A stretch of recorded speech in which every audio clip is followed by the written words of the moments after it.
Assalamu alaikum wa rahmatullahi wa barakatuhu. This is me Inayat Afridi and آج جو میرا podcast ہے that is with the associate professor doctor Salman Anwar head of department Pak study government college Peshawar. تو اس podcast میں state of Hormuz پہ discussions ہوگی, اس کی جو اسٹریٹجک امپورٹنس ہے, ساتھ ساتھ اٹس چوک پوائنٹ ولنریبلٹی, ساتھ ساتھ اس کی جو global transit point of view سے economic importance pay, and we have many other questions. So before we get on the question number one, which is very technical, I would like to extend my thanks for Associate Professor Dr. Salman Anwar for being with us, and thank you so much, sir. Thank you. اچھا سر, اس میں جو ابھی ایران اسرائیل اور U S کے درمیان ابھی جو وار ہے نا, تو اس میں اسٹریٹ آف ہارمز جو ہے it's one of the hot topic. So what is this strait of Hormuz, اس پہ اگر آپ تھوڑا اپنے انسائٹ شیئر کریں, خاص طور پہ ان کی جو like why is its location so strategic for military purposes across the globe, sir? ہاں بالکل. سب سے پہلے تو عنایت صاحب آپ کا بہت زیادہ شکریہ ادا کرنا چاہتا ہوں کہ اتنے اہم ٹاپک اور کرنٹ ایشو پر آپ نے مجھے یہاں پر مدعو کیا اور اپنے خیالات شیئر کرنے کا مجھے موقع فراہم کیا. بالکل, اگر ہم ہسٹوریکلی دیکھیں اس اسٹریٹ آف ہارمز کو, تو ہسٹوریکل پوائنٹ آف ویو سے یہ بنیادی طور سے جو اس کی ہسٹری ہے وہ اسٹریٹجک اور ملٹری پرپس کے لیے بہت زیادہ یعنی یہ استعمال ہوئی ہے. یعنی ہم اگر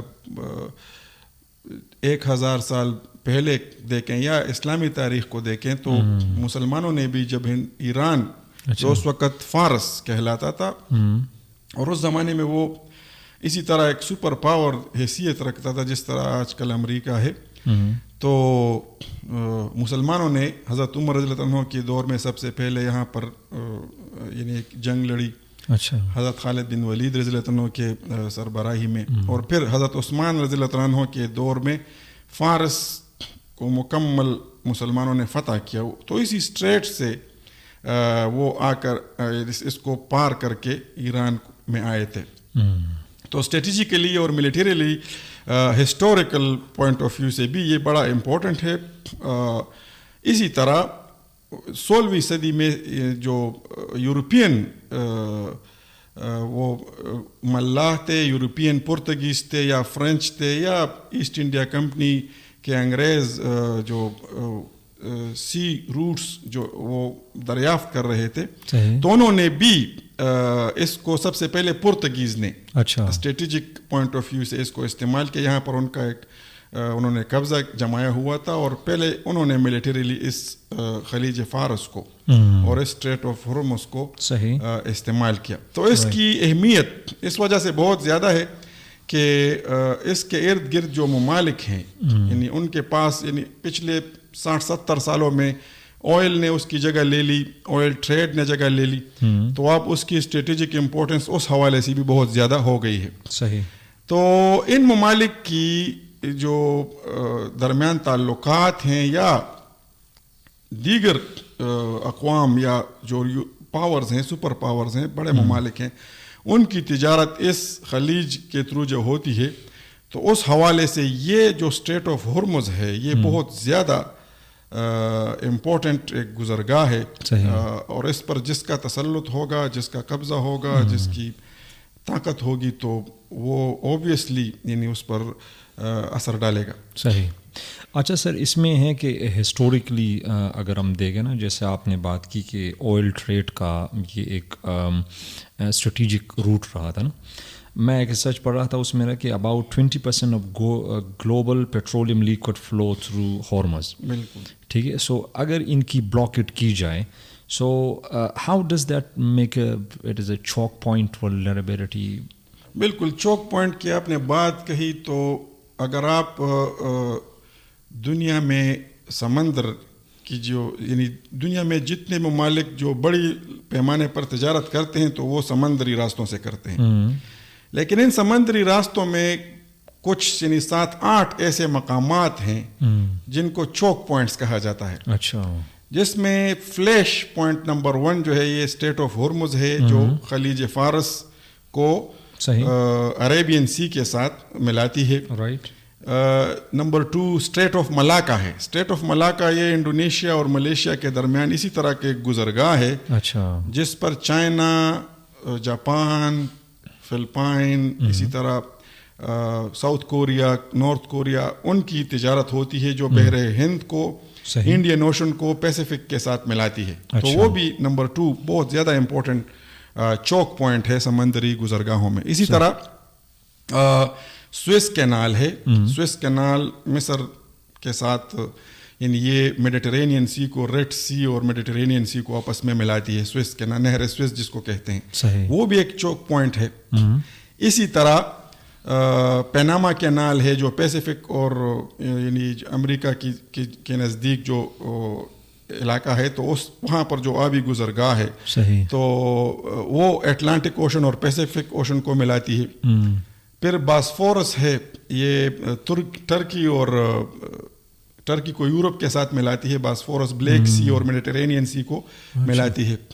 جبرالٹر ہے. جبرالٹر اسپین اور مراکش کے درمیان ہے، یہ یورپ اور افریقہ کو ملاتی ہے. تو یہ اسی طرح انگلش چینل ہے، یو کے اور فرانس کو آپس میں ملاتی ہے. یہ سمندری راستوں میں چوک پوائنٹس ہیں. اور اس کے بارے میں تقریباً 150 سال پہلے، وہ آپ کے پہلے کوشچن میں بھی یہ بات آ جاتی ہے. صحیح. امریکن ایڈمرل تھا، ایک نیوی آفیسر تھا اور تھیورسٹ بھی تھا. اس نے ایک تھیوری پیش کی تھی کہ دنیا میں چونکہ وہ زمانہ امپیریلزم کا زمانہ تھا، برطانیہ اور روس کے درمیان امپیریل پاور کا وہ جو ٹسل جاری تھی، گریٹ گیم جاری تھی دنیا میں. وہ زیادہ سے زیادہ زمینوں کو قبضہ کر رہے تھے. کلونیلزم اور امپیریلزم کا دور تھا. تو اس نے یہ تھیوری پیش کی تھی کہ جس ملک کے پاس نیول پاور زیادہ ہوگی، سمندروں میں جس کی طاقت ہوگی، تو وہ رول کرے گا دنیا پر. تو اس کی تھیوری ان another way آج بھی افیکٹو ہے جب ہم ان چوک پوائنٹس کو دیکھتے ہیں کہ ان چوک پوائنٹس کے نزدیک جس کی اجارہ داری ہے، جس کا قبضہ ہے، تو وہ کسی بھی وقت دنیا کی تجارت کو روک سکتا ہے، جو پروف ہو گیا. یعنی پہلے تو ہم یہ سنتے تھے، تھیوریز میں پڑھتے تھے، ہم دیکھتے تھے کہ یار یہ چوک پوائنٹس ہے، اس میں ایران روک سکتا ہے، اسٹریٹ آف ملاکا کو ملیشیا، انڈونیشیا بند کر سکتا ہے. لیکن ایران نے وہ کر کے دکھایا، تو وہ چوک پوائنٹ کی ولنریبلٹی جو ہے وہ پروف ہو گئی. وہ کہ یعنی دنیا نے دیکھ لیا کہ اگر ایک دن بھی وہ بند ہو جائے تو تیل کی قیمتیں آسمان کو چھونے لگتی ہے. اور اگر کھل جائے تو تیل کی قیمتیں گرنے لگتی ہیں. تو یہ چوک پوائنٹ ولنریبلٹی ہے.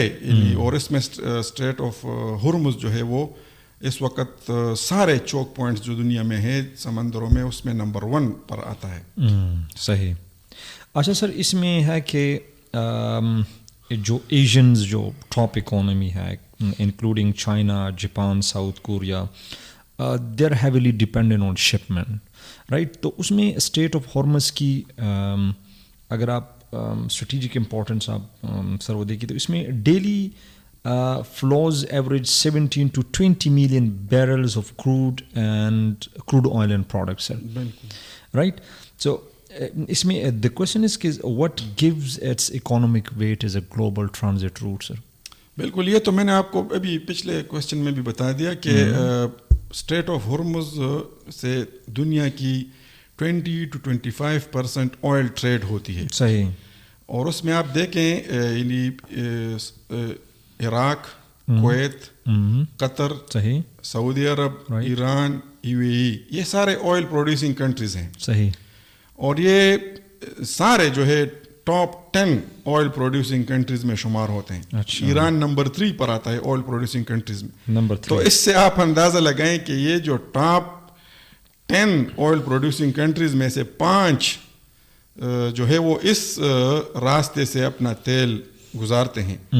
تو اس کا امپیکٹ کتنا ہوگا گلوبل اکانومی پر. صحیح. کہ ان 5 بڑے تیل کی پیداوار والے ممالک یا تیل کی تجارت جس سے دنیا کرتی ہے، ان کا وہ ڈیپینڈنٹ ہے اس نیرو اسٹرپ پر، جو تقریباً 30 کلومیٹر اسٹرپ ہے، ایک راستہ ہے جس میں بھی بہت کم جگہ پر سمندری یہ جہاز گزرتے ہیں تو اس کو روکنا، یعنی چونکہ ان کے نزدیک ہے ایران کی جو کوسٹل لائن ہے وہ اس کے نزدیک ہے، اس کو وہ کسی بھی وقت آسانی سے ہٹ کر سکتے ہیں جہازوں کو.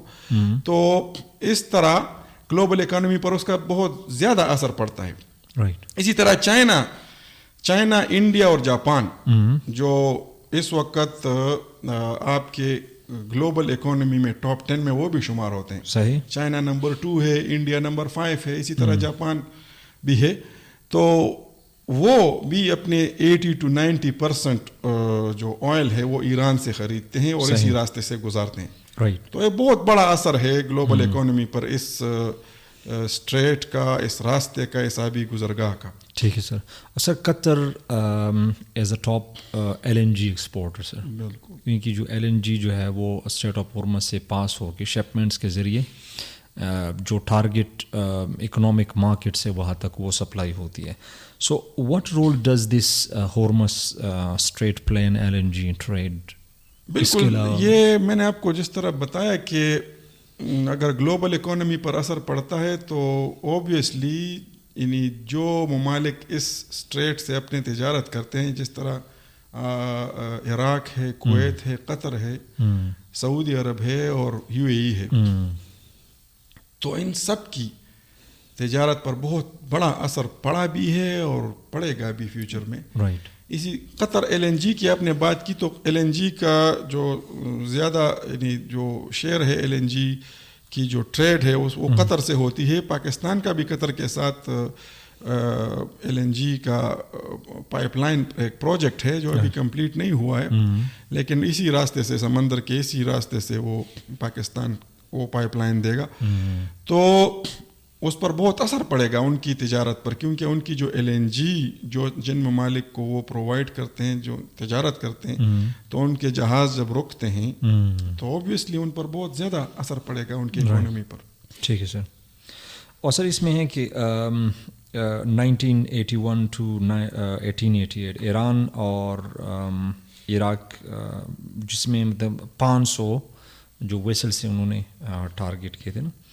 So what is actually happened, I mean what happened in the 1981 and 1988 جو ٹینکر وار کا جو بالکل یہ اس یعنی ایران عراق وار کی آپ بات کر رہے ہیں جو 1981 میں ہوئی تھی، اور انہوں نے ایران نے عراق کے ٹینکرز کو ہٹ کیا تھا اسی راستے، اسی اسٹریٹ آف ہرمز میں. یعنی ان کے ساتھ یعنی عراق و ایران ایک دوسرے کے ساتھ ان کی جو بارڈر کلیشز تھے، یعنی کرد کو وہ سپورٹ کر رہے تھے اور یہ ایران میں پروکسی وارز ہو رہی تھی، تو ایران نے ان کے ٹینکرز کو ہٹ کیا اور یہ بہت زیادہ نقصان عراق کا ہوا تھا اس زمانے. تو یہ حوالہ اس کا ہے ٹینکر وار کا. ٹھیک ہے، بالکل جی. اور sir what is the future prospect of the Hormuz strait sir? یہ تو اس جنگ نے بہت زیادہ واضح کر دیا لوگوں پر کہ اسٹریٹ آف ہارمز پہلے ہم صرف پڑھتے تھے اور پولیٹیکل سائنس کی تھیوریز اور پولیٹیکل سائنس کے اس کرنٹ افیئرز میں ہم اس کو پڑھتے تھے. اب اس جنگ میں ساری دنیا پر یہ واضح ہو گیا کہ how much important this strait of Hormuz is for the world trade, for the world economy.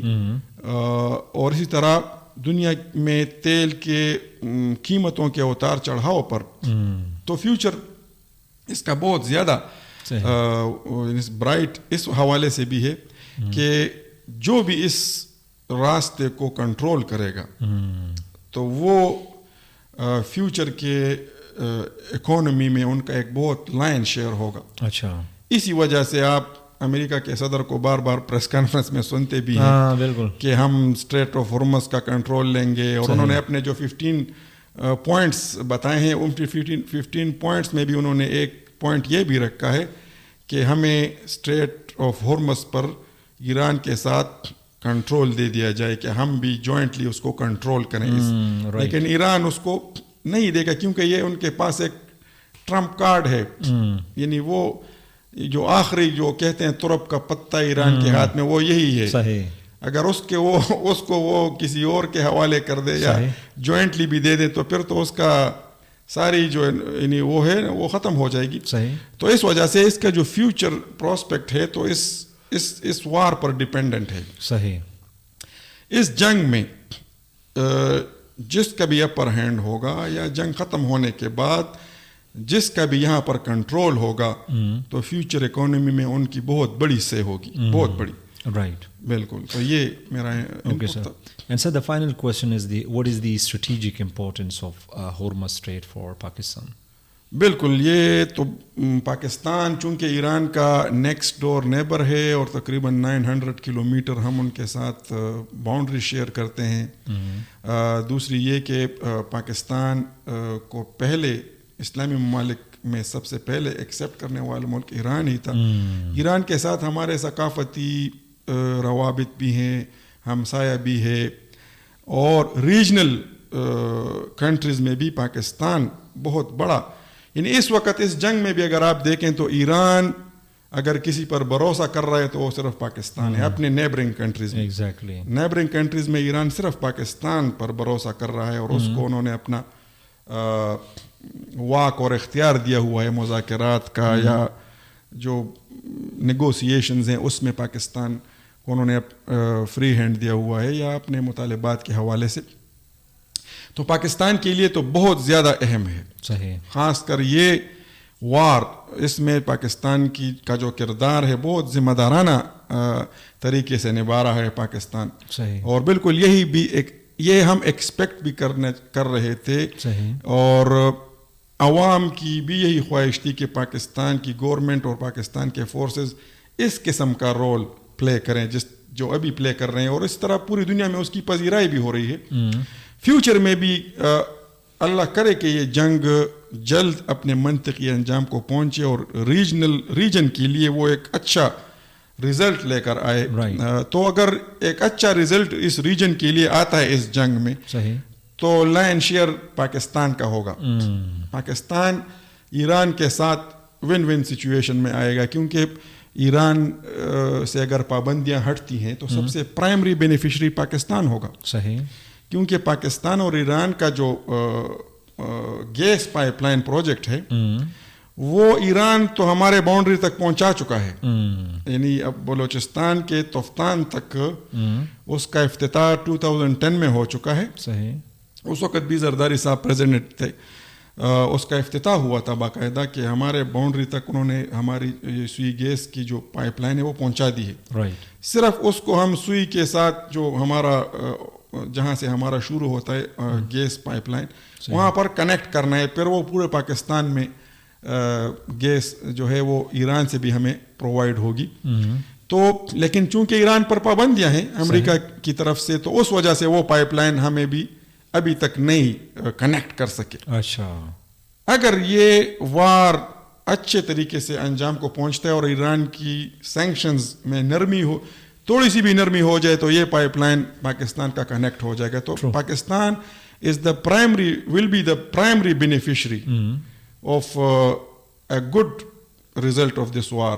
If یعنی یہ وار اچھے انجام کو پہنچتی ہے اور ایران اس میں تھوڑا سا بھی یعنی لیوریج لیتا ہے امریکہ پر یا اسرائیل پر, تو اس پر بہت زیادہ یعنی پابندیاں اگر ختم ہو جائیں تو Pakistan will be the primary beneficiary. Yes, exactly. اور اس میں نے ابھی لاسٹ کوشچنس کرنی وہ نے کہ how you connect the strategic importance of strait of Hormuz with the strategic importance of the Arabian sea. بالکل. تو عربین, چونکہ یہ تو عربین سی ہی کو کنیکٹ کرتی ہے, اسٹریٹ آف ہارمز عربین سی کو ہی کنیکٹ کرتی ہے, خلیج فارس کو. جو پرشین گلف ہے نا, صحیح, اس کو جو تقریباً یہ 600-700 کلومیٹر لمبی خلیج ہے جس کے گرد یہ 6 ممالک اب ہیں, ایران ہے, اس طرف عراق, کویت, قطر, سعودی عرب اور UAE. صحیح. ان کے درمیان یہ جو خلیج ہے, خلیج فارس یا پرشین گلف, اس کا جو راستہ ہے عربین سی تک وہ street of harms he connect کرتا ہے. تو عربین سی سے جو تجارت ہوتی ہے ان ممالک کو وہ اسی اسٹریٹ سے ہوتی ہے. اس وجہ سے یہ اسٹریٹجیکلی بھی بہت زیادہ امپورٹنٹ ہے اور اکنامیکلی بھی, جیو اکنامیکلی بھی اگر آپ دیکھیں تو یہ بہت امپورٹنٹ چوک پوائنٹ ہے. صحیح. اور اسٹریٹجیکلی بھی بہت امپورٹنٹ ہے. امریکہ دونوں طریقوں حربوں کو آزما رہا ہے. اسٹریٹجیکلی وہ چاہتا ہے کہ اسٹریٹ آف ہارمز کا کنٹرول حاصل کرے. اور خاص طور پر آپ نے وہ کوشچن نہیں کیا, میں اس کو ذرا کرتا ہوں. خرق کا جو آئی لینڈ ہے, ہاں ایگزیکٹلی, تو وہ جہاں سے ایران کی 90% تیل نکلتی ہے, 90% تیل ایران کی خرق آئی لینڈ سے نکلتی ہے. What is that island, sir? یہ خرق آئی لینڈ یہ ایران کے ویسٹ میں, ویسٹرن یعنی Persian golf, street of harms کے ویسٹ میں, آخر میں ادھر مغرب کی جانب, تقریباً اسٹریٹ آف ہارمز سے 600 کلومیٹر دور ایران کے جو باؤنڈری ہے, اس کے ساتھ ایک جزیرہ ہے جہاں پر ایران کا جو بوشہر پروونس ہے اس کا یہ شہر بھی ہے, یہ خرق آئی لینڈ. رائٹ. تو یہ خرق آئی لینڈ تقریباً 2000 سال پرانا ہے. اس کے وہاں پر آرکیولوجیکل سائٹس بھی ہیں. وہاں وہ ٹورزم کے لیے بھی استعمال کرتے ہیں اور ان کی جو آئل پروڈکشن ہے وہ بھی ادھر سے ہوتی ہے. انٹرسٹنگ. تو اسٹریٹجیکلی امریکہ کیا چاہتا ہے کہ وہ, یعنی ٹرمپ کے, آپ نے پچھلی پریس کانفرنس میں سنا ہوگا کہ وہ کہتے ہیں کہ میں خرق آئی لینڈ کو بھی قبضہ کروں گا اور اسٹریٹ آف ہارمز کا کنٹرول بھی لوں گا. تو یہ دونوں ایسی ہیں, ایسی جگہ ہیں کہ جس پر ایران 100% ڈیپینڈنٹ ہے. ایک طرف ان کا 90% آئل نکل رہا ہے, دوسری طرف وہ 20% شپمنٹ, ہاں جو راستہ ہے وہ, تو یہ تو کبھی بھی وہ نہیں چاہے گا کہ, تو اسٹریٹجیکلی اسٹریٹجک امپورٹنس اس کی یہ ہے.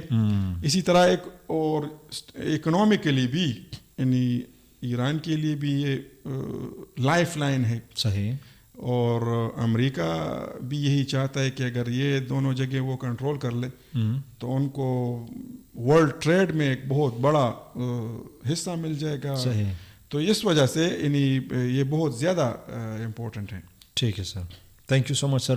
اچھا, یہ جو پوڈ کاسٹ تھا ایسوسیٹ پروفیسر ڈاکٹر سلمان ہروڈ کے ساتھ, اس میں ہارمز, اسٹریٹ آف ہارمز کے بارے میں جو کویسچنس تھے اس کو میں تھوڑا سا ریوائنڈ کر رہا ہوں. اس میں ہم نے ان کی strategic importance from military point of view, second جو تھا وہ چوک پوائنٹ ولنریبلٹی, تھرڈ جو تھا کہ as a global oil transit کی جو امپورٹنس ہے, the third one LNG trade, ساتھ ساتھ کہ ایران اور عراق کے درمیان جو وار ہوا تھا سر 1981 ٹو 1888, اور لاسٹ جو تھا کہ ان کی جو فیوچر پراسپیکٹ تھی. ساتھ ساتھ along with that we sir share one important strategic information with us, and that is the Khurg Island. Exactly, کہ جس میں 90% جو oil ہے Iran controls that, sir. So it's a really informative, sir. میں نے بہت سیکھ لے سر. Thank you so much, sir, for coming. اور this podcast will help you a lot, right? Especially important, this is super important for the PMS and CSS students, right? تو current affair سے جو students updated ہے, avail this opportunity and go through this whole podcast and share your own critical analysis on that one. So thank you so much, sir, for coming and for sharing your insights and strategic knowledge on this podcast, sir. Thank you so much. Good luck.